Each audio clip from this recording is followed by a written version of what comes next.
As Aristotle said, human beings are political animals. I think what he meant was that they live in communities, they live together. That's the normal way human beings have survived. And so when you live together with other people, you have to work out rules of behavior, rules of co-respectivity, how you interact as a community to reproduce the things in your community you want to reproduce. That may be a family situation. You want to construct a certain kind of family, or you want to have a certain kind of religious experience or practice, or you want to have a certain economic system. Whatever it is you want as a community has to be worked out. And of course, the wants themselves have to be worked out with other people, because if you have disagreements or clashing wants, and you want to live together, there has to be some way to work this out. And the terms conservative, liberal, socialist, communist, those have always been simply words to describe one or another way of organizing the rules of political life in a community. They have often had their meanings change. So for me to answer, if I don't take a long time, would require me to go through not only the changing meanings of these words over time, but even at the same time, the words mean different things to different people, which is a normal part of politics. You actually have to work out what words mean and what words you can say. Every community works out what words are forbidden, what words are celebrated, and everything in between. Having said that, let me tell you how I see the difference in these terms.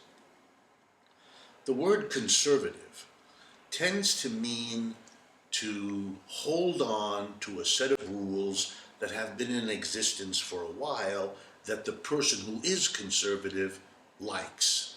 It's usually very easy to show that the conservative doesn't want to conserve some things, only others. But that's true for everybody, so I'm not going to repeat it in each case. But for the conservatives these days, it is a politics in which, for example, the economic sphere is kept out of the conversation.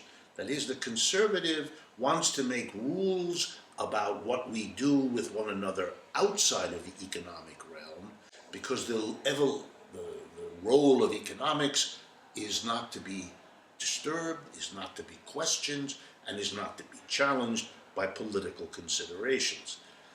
And this is peculiar to capitalism more than any other system I know of, because capitalism wants its own rules to be the only rules. Let me give you an example.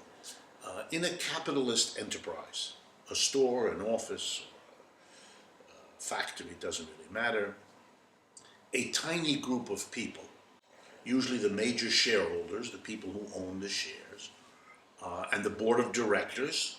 If a modern corporation, it's the shareholders that elect the directors who run the enterprise. This is a very small group of people, 15, 20, 30, 40, rarely more. And they have all the power. They decide what is produced, how it's produced, where it's produced, and what's done with the profits. The employees in a capitalist enterprise are typically 50, 100, 150, 1,000, 50,000, it goes on and on.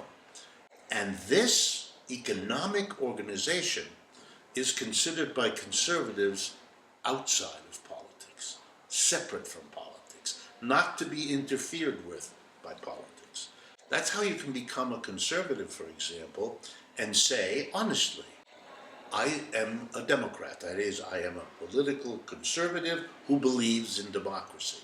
When you look more closely, what that person is saying, I believe in democracy for the political part of life, but not for the economic, because a capitalist enterprise is the opposite of democratic. It doesn't permit all the people to have one person, one vote to decide these questions. It gives a tiny group of people, not elected, not responsible to the mass of workers, all the power. So a conservative may have all kinds of ideas about how to organize politics, but doesn't want to interfere with the economic system, which has its own rules which are the rules of capitalism. A liberal is different. A liberal is like a conservative and wants to keep your normal, modern, parliamentary, democratic politics, but is willing to interfere a little. Doesn't question the capitalism, but says, look, there are some things about the economic system that the political community, the civil society, is unhappy with, doesn't want, wants to change, and that's okay. For a liberal, a political system can and should make some rules for capitalism. Don't challenge the basic capitalism, don't interfere in most of it, but make some adjustments. I'll give you an example. A liberal would say, you must have a minimum wage. That in the capitalist system, there is an amount of money you give a worker that you cannot go below. That the political system can pass a law, like we have in the United States, for example, that there's a minimum wage, or a variety of other interferences in capitalism that don't question the basic system. A socialist is like a conservative and a liberal, but goes further. For the socialist, at least the way the word is mostly used today, and again, people disagree and it has had different meanings, which is also true of conservative and liberal. But a socialist today is a person who thinks that the rules of political life, particularly democratic political life, should and do properly enable massive government interference in capitalism. Not just a minimum wage, but maybe a maximum wage. Not just a minimum wage, but maybe controlling how capitalists make decisions, having them subject some decisions to the political approval of people elected in a governmental situation. In other words, the socialists are for much more intervention. If you want the term communist as a political, then you're talking about a person who typically endorses political democracy, but goes much further and says they don't want capitalism, they want another system. And in that system, then, depending on how they define it, they typically, at least in the history of the last 100 years, have meant that the government should replace private owners of enterprises, and that the government planning should take over from what is done by the market.